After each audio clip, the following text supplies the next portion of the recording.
പണ്ട് പണ്ട് ഒരു ഗ്രാമത്തിൽ രണ്ട് ആൺകുട്ടികൾ ജീവിച്ചിരുന്നു. പ്രായവ്യത്യാസമുണ്ടായിരുന്നെങ്കിലും അവർ ഉറ്റ സുഹൃത്തുക്കളായിരുന്നു. 10 വയസ്സുകാരനായ മുതിർന്ന കുട്ടിക്ക് 6 വയസ്സുകാരനോട് വലിയ വാത്സല്യമായിരുന്നു. അങ്ങനെയിരിക്കെ ഒരു ദിവസം ഗ്രാമത്തിലെ വലിയ മൈതാനത്ത് ഓടിക്കളിക്കുന്നതിനിടയിൽ മൂത്ത കുട്ടി ഇളയവനോട് പറഞ്ഞു, നിനക്കെന്നെ ഓടിപ്പിടിക്കാൻ കഴിയോ? ഒന്ന് ശ്രമിച്ചു നോക്ക്. ഇളയവൻ വലിയ ഉത്സാഹത്തോടെ അവന്റെ പുറകെ ഓടി. ഓടി ഓടി അവർ ഗ്രാമത്തിനപ്പുറമുള്ള ഒരു വെളിമ്പ്രദേശത്തേക്ക് പോയി.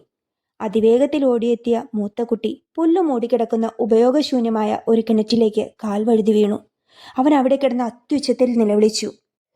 പുറകെ ഓടിയെത്തിയ ഇളയ കുട്ടി സ്തബ്ധനായി നിന്നുപോയി. അവൻ ചുറ്റും കണ്ണോടിച്ചു. ഗ്രാമം അവരിൽ നിന്ന് വളരെ ദൂരെയായിരുന്നു. അവൻ തന്റെ ചെങ്ങാതി വെള്ളത്തിൽ മുങ്ങിപ്പൊങ്ങുന്നതും കണ്ട് വളരെയധികം ഭയന്നുപോയി.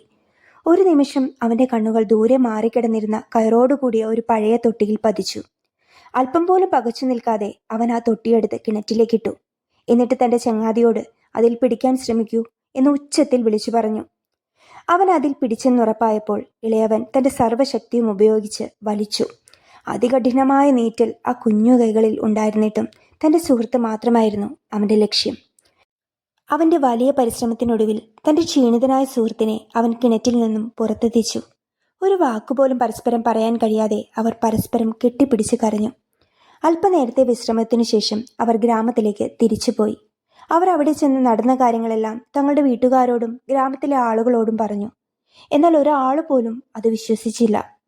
വെറും 6 വയസ്സ് മാത്രമുള്ള ഒരു കുട്ടി എങ്ങനെയാണ് ഒരു 10 വയസ്സുകാരനെ കിണറ്റിൽ നിന്നും വലിച്ചു കയറ്റുന്നത് എന്ന് പല ദിക്കിൽ നിന്നും ചോദ്യമുയർന്നു. കുട്ടികൾ രണ്ടുപേരും നിസ്സഹായരായി ഇതെല്ലാം കേട്ടുനിന്നു.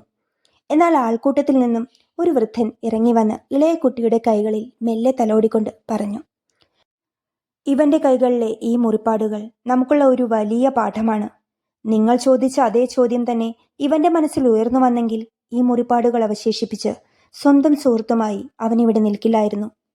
ചുറ്റും കൂടി നിന്ന് നിനക്കിത് കഴിയില്ല, നീ ചെറിയ കുട്ടിയാണ് എന്ന് പറയാൻ ആരുമില്ലാതിരുന്നപ്പോൾ അവന് അവനിൽ തന്നെ ഉറച്ച വിശ്വാസമുണ്ടായി. അത് തന്നെയാണ് അവനെ വിജയിപ്പിച്ചതും. വൃദ്ധന്റെ വാക്കുകൾ കേട്ട് ആളുകളെല്ലാവരും തലകുനിച്ചു നിന്നു. നിനക്കിത് ചെയ്യാൻ കഴിയില്ല, അല്ലെങ്കിൽ നിനക്കിതിനുള്ള കഴിവൊന്നുമില്ല എന്ന് പിറകിൽ നിന്ന് പറയാൻ 1000 പേരുണ്ടാകും. അതെല്ലാം പിറകിൽ മാത്രം നിൽക്കട്ടെ. നമ്മളെന്താണെന്ന് നമ്മളെക്കാളും അധികം ആർക്കാണ് അറിയാൻ കഴിയുന്നത്?